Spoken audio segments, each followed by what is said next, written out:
Alors aujourd'hui c'est le grand nettoyage, on nettoie son Kamado.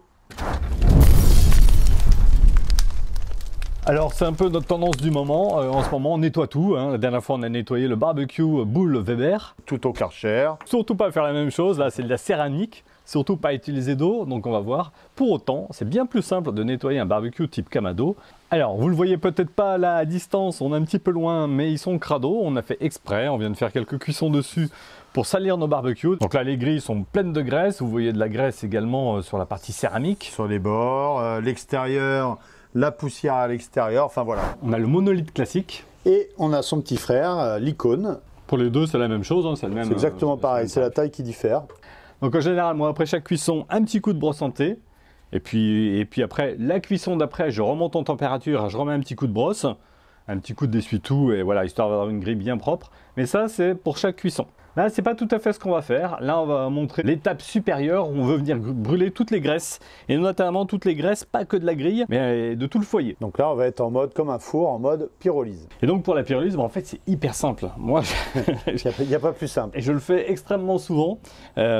Pourquoi? Parce que dès que j'ai fini ma cuisson, j'ouvre le couvercle, j'ouvre full en bas. Donc là, rapidement, au bout de 5-10 minutes, vous allez voir apparaître des flammes. Dès que ces flammes apparaissent, à ce moment-là, et uniquement à ce moment-là, vous laissez toujours ouvert en bas, vous ne touchez pas. Vous fermez le couvercle. Et sans vous brûler, vous prenez des gants. Alors, vous n'ouvrez pas complètement comme ça, vous ouvrez carrément le chapeau. Donc là, vous allez voir, ça va monter très très vite. Donc une fois que le couvercle est fermé, là vous êtes à 250, vous voyez que l'aiguille bouge presque en temps réel. Et là ça va venir dans le rouge, et on va le laisser dans le rouge quelques minutes, 5-10 minutes. On peut même faire plus. Hein. On peut faire plus, oui. Vu l'état des barbecues. On peut faire plus. Voilà.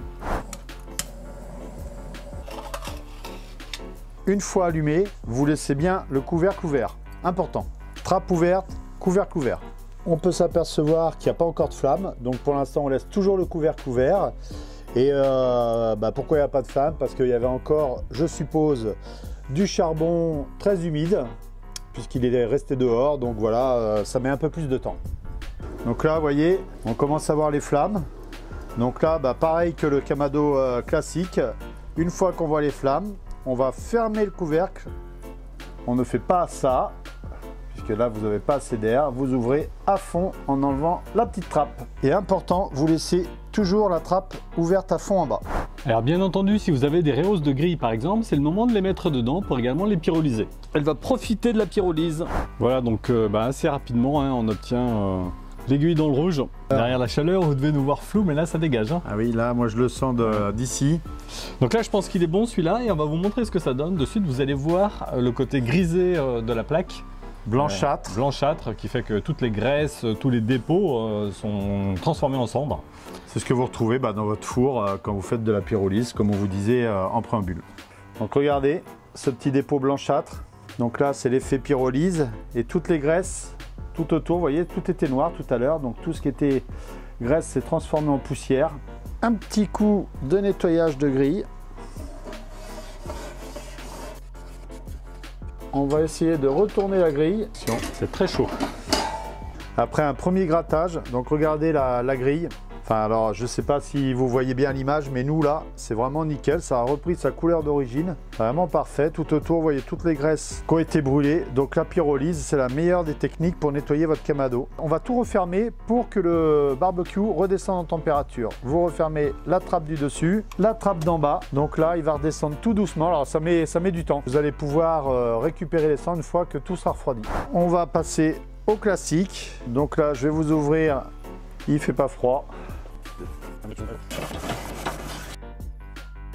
Avec les 28 degrés extérieurs plus les 400 degrés du barbecue, on est bien. Donc là, regardez la grille, on vient de tout gratter, formule pyrolyse. Et là, idem que l'Icône, un super nettoyage. Et tout ça en une demi-heure. Une fois qu'elle est froide, vous pouvez la terminer au lave-vaisselle. Vous pouvez également l'huiler un tout petit peu, histoire de lui donner un peu de brillant et de la protéger. Tout le système Smart Grid System, vous voyez, en ce moment, il est blanchâtre. Voilà, il est blanchâtre. Vous pouvez le frotter pour le rendre nickel.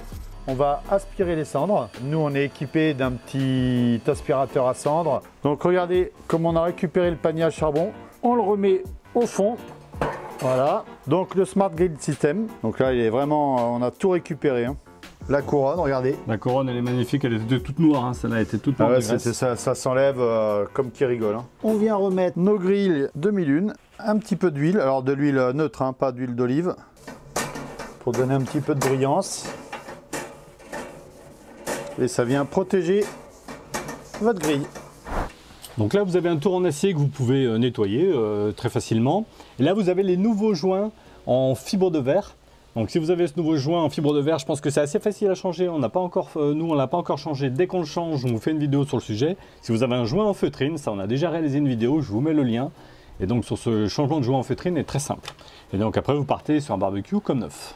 Sachez également que pour nettoyer la cendre, vous avez une petite trappe devant. Moi, je préfère le préciser. Jamais d'eau pour éteindre le charbon dans vos camados, parce que alors là, c'est de la céramique. Et ça pète comme qui rigole. C'est ça, donc évitez l'eau. L'eau et la céramique, ça va pas forcément ensemble. Alors c'est bien protégé, la céramique à l'extérieur est protégée puisqu'il y a effectivement une peinture qui vient protéger la céramique. Par contre, pas d'eau à l'intérieur, jamais, never. On essaye d'éviter. Never, never, never. Pour la finition, moi j'aime bien nettoyer la céramique avec un torchon, un petit torchon éventuellement légèrement humide. Mais voilà, frotter effectivement juste la céramique pour enlever la poussière et rendre le truc un peu joli. Regardez. Il récupère son aspect d'origine, tout beau, tout propre. Pour tout vous dire, il y a des endroits qui sont un tout petit peu gras. Là, je mets un tout petit peu de produit pas trop agressif et je passe un petit coup dessus. Voilà. C'est beau, c'est propre, c'est neuf. Vraiment pour que ça soit... Mais j'essaye d'éviter en général. Hein. Voilà, c'est vraiment sur les endroits un peu gras. Parce que là, il y avait une partie un peu grasse, oui. C'est ça. Et vous voyez, il récupère toute sa brillance. On peut faire tous les inox, on peut tout faire. Alors là, on les a bien bichonnés, on a bien fini. Il reste un dernier petit truc, c'est la table buggy. J'ai passé une huile protectrice. Vous pouvez passer rapidement le chiffon comme ça sur toute la table. Et sur les endroits comme ça où il reste quelques taches, où c'est un petit peu gras, vous pouvez utiliser, je vous avais déjà montré pour les planches, vous pouvez utiliser comme ça des petites cales à poncer. Alors il y a de tout, hein. J'ai du 400, j'ai du 200. Et effectivement, si on y va tout doux, on peut venir poncer et ensuite on peut venir appliquer une huile protectrice spéciale mobilier de jardin, donc celle que vous voulez. Hein. Voilà, c'est assez vite fait de retaper son blob et de lui redonner un joli look. Donc voilà, on l'a bichonné à l'intérieur, à l'extérieur. Prêt pour affronter l'hiver. Exactement.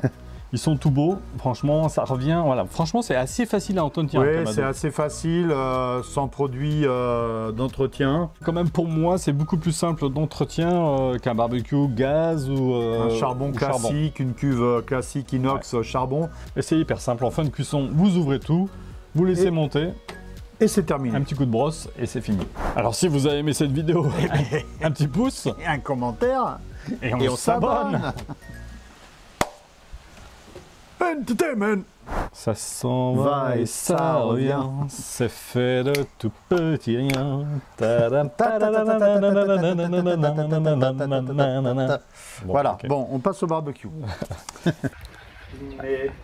Alors là on est en mode tournage, mais je sens que Laurent est un peu au taquet. Donc voilà, on nettoie les camados.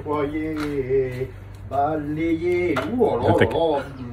On va chanter les Parisiennes. Tu vas chanter les Parisiennes sous le soleil de Saint-Médard.